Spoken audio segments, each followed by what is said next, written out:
近日，美媒彭博社曝光了一则消息，因为资金不足，国际原子能机构可能会在未来1个月内面临停摆风险。那么 IAEA 为什么会资金不足呢？原因很简单，那就是有2个重要的成员国停缴会费了。这2个国家，一个是美国，一个是中国。根据 IAEA 往年的财报数据，该机构的收入来源主要由2部分组成，一部分是固定向各成员国摊派的会费，一个则是各成员国自愿的捐款，两者占比大概是6:4开的水平。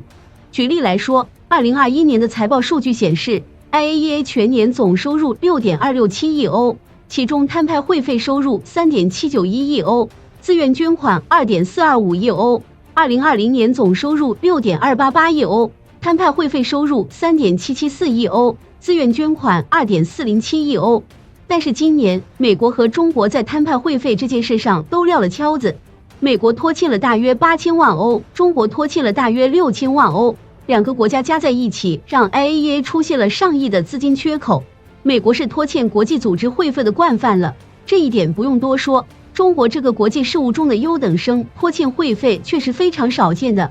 中国常驻 IAEA 代表李松在网站发文称，秘书处在履行职责过程中的独立作用必须得到成员国的理解和支持，这是任何一个国际机构良好运行的规则和常识。很明显 ，IAEA 之前在 AUKUS、贫铀弹、日本核污水排海等一系列问题上拒绝承担责任，无条件为美西方背书的做法已经把中国惹毛了。在美英澳建立 AUKUS 框架之初，中国曾经明确提出抗议，指出 IAEA 应该发挥监督保障职能，有效捍卫国际核不扩散趋势。通过 AUKUS 框架，美英这2个拥核国家将可以向澳大利亚这个无核国家直接输送以吨为单位计算的铀，这是2战以来最恶劣的核扩散行径之一。对于 IAEA 而言，能够对这种涉及武器及高浓铀的转让项目进行有效监督和规制，是验证其在当代权威性和有效性的重要标杆。但是 IAEA 的反应是什么呢？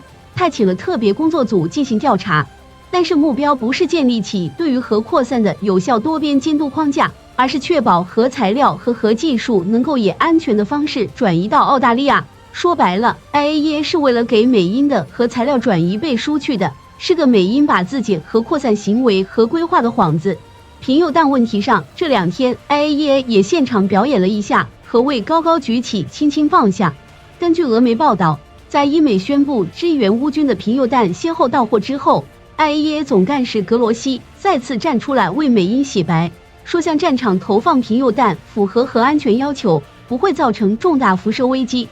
格罗西称，如果有人在接近贫铀弹攻击区之后出现污染症状，那么这种症状更多的属于健康问题，而非辐射危机。格罗西把话说到这一步，足以证明 IAEA 现在的立场基本已经脱离了科学的范畴，完全进入了玄学的范畴了。在核污水问题上就更加不用说了，中国、韩国、俄罗斯等日本周边国家，乃至日本国内的民众，在岸田政府和东京电力做出排核入海的决定之前，都在国际上进行了旷日持久的斗争。中国的要求其实并不过分，排核入海是人类历史上史无前例的做法。面对这样的情况，如果 IAEA 是一个负责任的国际机构，那么就应该动员各成员国力量，牵头建立一套多边的、独立的、有效的、长期的监测机制。但是 IAEA 并没有重视中国的诉求，恰恰相反，也许是为了日本的项目捐款，也许是为了避免惹火上身， IAEA 再一次规避了建立监督机制的选项，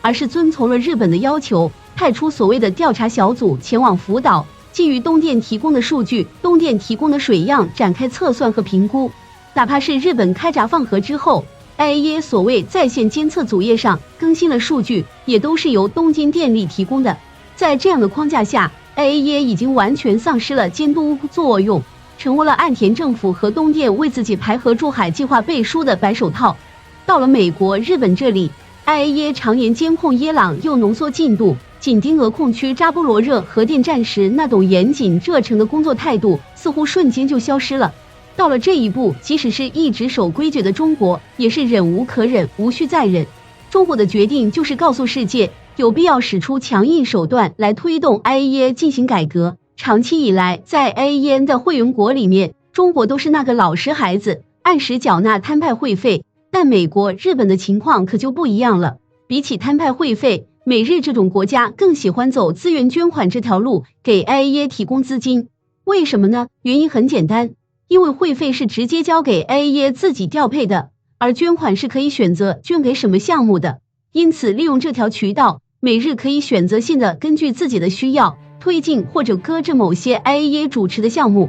举例来说，今年6月 ，IAEA 总干事格罗西前往东京与岸田会晤，给希望之光项目、乌克兰和安保项目拿到了300万欧元的专项捐款。日本的态度很明显 ，IAEA 别盯着核污水排海了，去盯一盯政治正确、曝光度高、这风险又小的扎波罗热核电站吧。在这样的情况下，中国自然不会再继续当那个给 IAEA 接盘的冤大头。格洛西自己将好好的一个国际监督机构经营成了美西方的白手套，那么就不要怪第三世界国家集体抗议，给 IAEA 断供。事实上，中国并不是第一个对 IAEA 的做法提出抗议的国家了。今年8月，在中国动手之前，非洲、中亚的铀生产大国就已经公开发表法律声明，指责 IAEA 的领导层选举不公正、不透明，违背平等的基本原则。哈萨克斯坦公开表示，该国生产了全球大约40%的铀，缴纳了数百万美元的会费，但在 IAEA 却一直是2等公民，被排除在董事会之外。根据彭博社统计 ，IAEA 中来自欧盟成员国和美国的工作人员数量占据了压倒性优势，来自欧盟国家工作人员有412人，来自美国的工作人员有119人，来自英国的工作人员有71人。相比之下，同为核大国的中国只有34名工作人员，来自哈萨克斯坦的工作人员更是直接挂零。中国本来应该是希望通过积极参与 IAEA 活动，引导该机构更好地为发展中国家、为全世界的利益服务。但是从现在的情况来看， IAEA 的情况用一个词总结，那就是积重难返。对美西方和美西方以外的国家，完全是2套监督标准。对于后者耀武扬威，但不敢触碰任何前者划定的禁区。对于这样的组织，必须下猛药、出重拳。至于 IAEA 的项目能不能推进，功能能不能继续运行，也不必担心。中国只是停缴了摊派会费，又不是说不再给 IAEA 捐款。我们大可以效仿日本那样，让 IAEA 专款专用。根据国际原子能机构公布的2023年会费比例，中国要分别缴纳5232万欧元和845万美元的会费，占比近15%，是仅次于美国的第2大缴费国。而日本交的会费只有中国的1半。中国的6-7万会费不是为了给美西方的烟犬吃回扣、涨工资用的，而是要真正落实到监督全球核能项目上的。换言之，格罗西想继续要钱，就得拿着监督核污水排海、监督 AUKUS 核扩散的项目来找中国。